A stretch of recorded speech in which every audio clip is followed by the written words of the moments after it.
pick up on that really interesting impromptu briefing that was held by ANC Secretary-General Ace Magashule along with the Military Veterans Association, MVMVA. Kebi Mapatswe also speaking for the vets. He is pleading with military veterans to remain disciplined. He has acknowledged that the ANC has failed them, that they need houses, they need jobs. And he says that the party will now engage in a plan of action to help them. Let's speak now to Karima Brown, political analyst and host of The Fix here on eNCA on Sundays. Good evening to you, Karima. That was an extraordinary media briefing. I started very confused as to why Ace Magashule would be there, bringing together what seemed a disparate group of people who have grievances. But it seems, according to the SG, he was there on ANC business, that he was not acting alone, that he had been sent by the top six. He was there representing them. So it sounds like it's all official and above board. What do you make of that? Sally, what was very interesting for me was just the desperate attempt on the part of Ace Magashule to calm temperatures. You would have listened as the reporter there was, reporting just before he spoke and during the time that he spoke. He constantly said that we must work toward unity. We shouldn't, allow ourselves to be undisciplined. I am not acting alone. I'm acting on behalf of the African National Congress.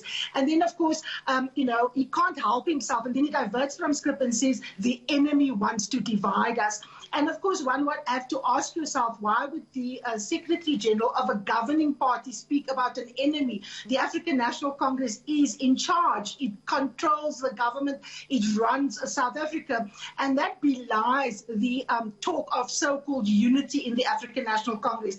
Ace Magashule is at the center of a deeply divided organization, a factionalized African National Congress. And, of course, yesterday, after MVMVA asked that Fikile Mbalula, the Transport Minister, be axed from the cabinet, he ripped into them. And, of course, now Ace Magashule has been dragged into this matter full front and center. But he was very desperate, Sally, to calm tempers and to appeal for unity, because he, of course, knows that the challenge to Mbalula, the request and the demand that he be sacked, was met, toe for toe by Mbalula, and he wasn't going to be backing down.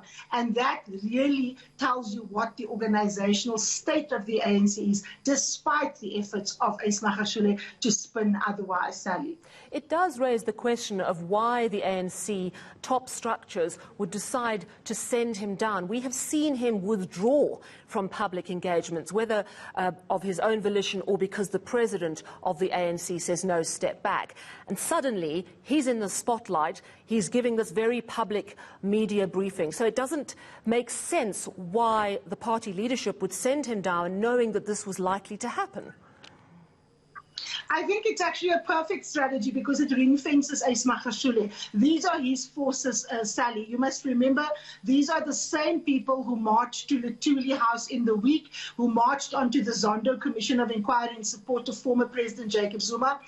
Essentially, the way I see it, Sally, is the head office sent him down to go sort out his own mess. And, of course, we saw the leadership of the African National Congress in the province there, and Ace Magashule was very at pains to point out that they too were there. And the leadership there is, of course, the people who took action against a very key Ace Magashule ally in the province, Zandile Gumede.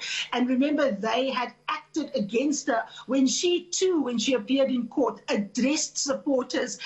And the same Mr. Ntuli, the spokesperson, said there that she was out of line. So I think it was a very smart move on the part of the top six and President Ramaphosa in particular, because these forces are people who align themselves with Ace Magashule's faction in the African National Congress, with Jacob Zuma. And the idea that these people are now suddenly waking up after 26 years, that they haven't been sorted out. Kebi Mapatswe was, in fact, a deputy minister of Defence and Veterans Affairs. One should actually ask him, why didn't you do anything when you were in that position to look after your comrades who fought for freedom? Sally, we need to be very clear here. This has nothing to do with the actual physical neglect of MK comrades. This has everything to do with trying to ratchet up support for an Ace Magashule, a Secretary-General of the African National Congress, who is knee-deep in allegations of state capture. No less than 32 witnesses places him at the center of various schemes into malfeasance in the province of the Free State, which he, of course, ruled over for more than 20 years. Karima, the Secretary-General was quite scathing about the media. You know, he insisted he wouldn't speak to Dessen until Dessen said, no, this is live. And he said, okay, because my words get twisted, essentially. You know, Karima... He's trying to recover, Sal. Remember, you and I were speaking about this last week, trying to find out how he could, on the one hand, tell IOL that there's a warrant of arrest for him, and when pushed, both his lawyer and the spokesperson of the African National Congress, Pule Mabe, couldn't say that there is a warrant of arrest. They had to back down and say they heard that there were rumors, and now we know that he's engaging the NPA because there isn't actually a warrant of arrest for him. That was actually a fake news story. The problem with IOL, of course, is that they quoted him, and that is what confused a lot of people. So I think Magashule is in a big bind because, like you correctly say, Sally, he wasn't in the public eye for a long time. He was behind the scenes. And yesterday, if you watched how Fikile Mbalula engaged MVMVA, he kept at it, Sally, until Ace Magashule actually responded to him in Sepedi saying, you must be mad, but not mentioning him by name. And Mbalula, not one to back down, directly asked him, are you talking about me? And what you essentially see is Mbalula's strategy worked. He hit so hard at MVMVA that the political figurehead that they came out to support eventually responded to Fikile Mbalula. And as you know, those insults were very severe, and they were directed at three people, Ace Magashule, Carl Niehaus, and Kebi Mapatswa. And of course, one would ask, if this wasn't really about Magashule, why did he make the comment in Sepedi, and why did he not respond to Mbalula? So very smart of Mbalula in the theater of political battle, in this factional battle, to actually pull Ace Magashule out of the shadows, out of behind these ragtag groups fronted by MVMVA, to come out and be identified. And if you look at the fact that he's now sent there by the top six, very much a message in my view is, this is your mess, clean it up. It sounds to me like the gloves are off. Finally, thank you very much, Karima Brown, for your insights then. It's quite interesting what Kebi Mapatswa said at that media briefing in Durban, that they didn't expect Fikile Mbalula to insult them. They've taken offence. And Ace Magashule was saying about the Twitter war that issues should be raised internally.